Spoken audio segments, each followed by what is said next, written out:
Howdy, howdy, howdy, howdy. Welcome back to Down the Rabbit Hole. If you're new here, hit that like button, ring that bell for notifications. Also, please subscribe, help a girl out. Um, Today we're going to be talking about the old Sheldon Church. And why am I talking about this? Well, it popped up on my For You page. I was like, okay, I've got to do this research on this place now. But there wasn't a lot of research I could find on this place to begin with. But I was like, you know what? We'll make the best out of it, right? If it's a short episode, it's a short episode. Potato, potato. Um, we were sitting at my desk because I finally did the adult thing, cleaned my room up, thanks to that Indiana Ohio State game that proved my point that Indiana was not has played nobody all year long. But the game that I loved the most was the Auburn Texas A&M game because I had a mini heart attack with it. And then my favorite one, the icing on the cake was Alabama losing to Oklahoma. As an Auburn fan, nothing makes me happier.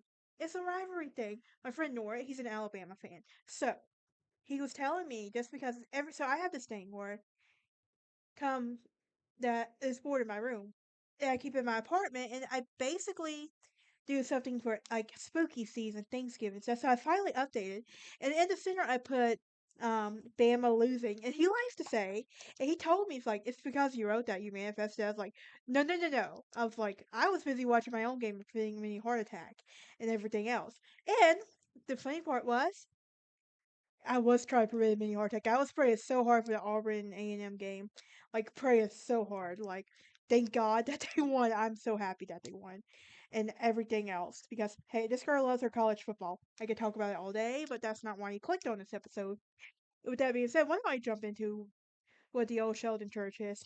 This is also known as Sheldon Church, and the building was originally known as Prince William's Parish Church, and the church was built as a chapel of ease, but in the English Georgian style, using the Roman Tuscan or Doric style between 1745 and 1753. Now, the traditional understanding is that Prince William's was burned by the British in 1779 during the Revolutionary War, and it was rebuilt in 1826 and then burned again in 1865 during the Civil War by a Federal Army under General William T. Sherman. Now, the official South Carolina report on the destruction of the churches and church property after the war began between the states describes Sheldon's second burning. All that was combustible was consumed, and its massive walls survived the last, as the former conflagration, as Bishop Thomas also wrote, exactly as it happened 100 years before in 1779, when the General Provost marching from Savannah into South Carolina burnt the church. So now, in February 1865, General Sherman, marching from Georgia into South Carolina, burned it a second time. Now however, there has been shown to be an alternative view of a more recently that has more recently came to light, and this was in a letter dated February 3rd, 1866. And Milton Leverett wrote that Old Sheldon Church not burnt, just torn up on the inside, but can be repaired. In this view, the inside of the church was apparently gutted and to reuse materials to rebuild homes and burnt by Sherman's army.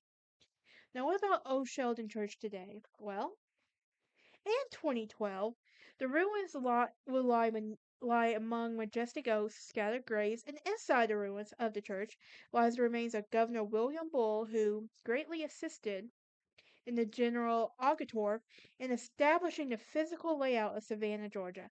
Bull surveyed the land in 1733 to form the basic grid of the streets and squares. Now, the ruins prove to be a popular site in the Low Country for photographers and wedding ceremonies in the contemporary times. As October 2015, the old Sheldon Church ruins are not available to the public for hosting wedding ceremonies. However, since 1925, an annual service has been held every second Sunday after Easter by a clergy from the parish church of St. Helena in Beaufort. But with that being said, I want this place to be on my bucket list, travel bucket list, so bad, and everything. But I'm like, I really also want to go to this place as well. But that is it for this episode.